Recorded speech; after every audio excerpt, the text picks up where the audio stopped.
Hey everyone, welcome back to Corporate Decoder, the place where we decode the hidden stories within corporate filings. And today we're diving into Pinterest Incorporated's latest moves.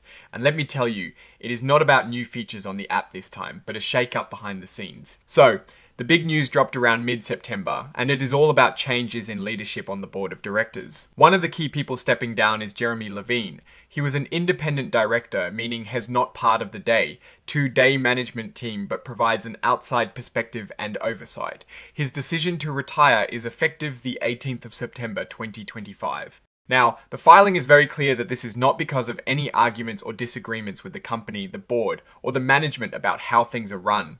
Think of it as a planned retirement, not a dramatic exit. The company expressed its thanks to Mr. Levine for his service, which is standard but important to note. But here is where it gets interesting. As one director retires, another is stepping in.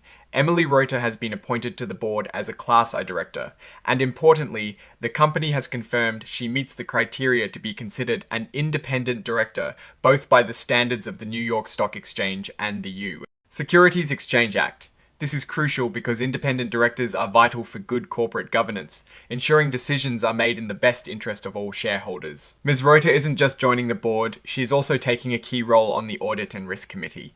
This committee is super important. It oversees the company's financial reporting, internal controls, and risk management processes. Being appointed to this committee right away signals that the board values her expertise in these critical areas. Now, let's talk about how she'll be compensated. Pinterest is sticking to its established policy for non-employee directors. This means Ms. Reuter will receive the same pay as the other directors who aren't full-time employees. The details of this compensation are available in a previous filing, which is a standard way for companies to share this information without repeating it every single time. The filing also clarifies that Ms. Reuter's appointment wasn't based on any special deals or agreements with other people. This is another governance check. It also states that she has no significant personal stake in any transactions the company is involved in that would need to be disclosed. This reinforces her independent role and avoids potential conflicts of interest. So, how did the public find out about all this? Well, the company put out a press release on the 19th of September, announcing Ms. Reuter's arrival on the board. This is how they officially communicate significant events like this to the market. The filing includes this press release as an exhibit. The press release itself is what we call Exhibit 99.1. It is important to understand that when a company furnishes information like a press release as part of a report like this, it's often for disclosure purposes, but not always considered legally filed, in the same way as the main report. This distinction can be important for legal liabilities, but for us as investors trying to understand what is going on, it is a clear signal of the company's communication strategy. Finally, the filing concludes with a standard piece of information, Exhibit 104, which is the cover page interactive data file.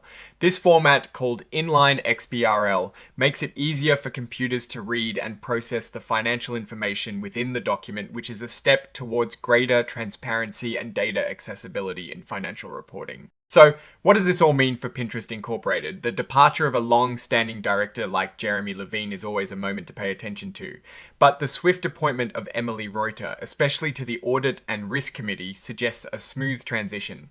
Her independence and role on that committee are positive signs for continued strong governance.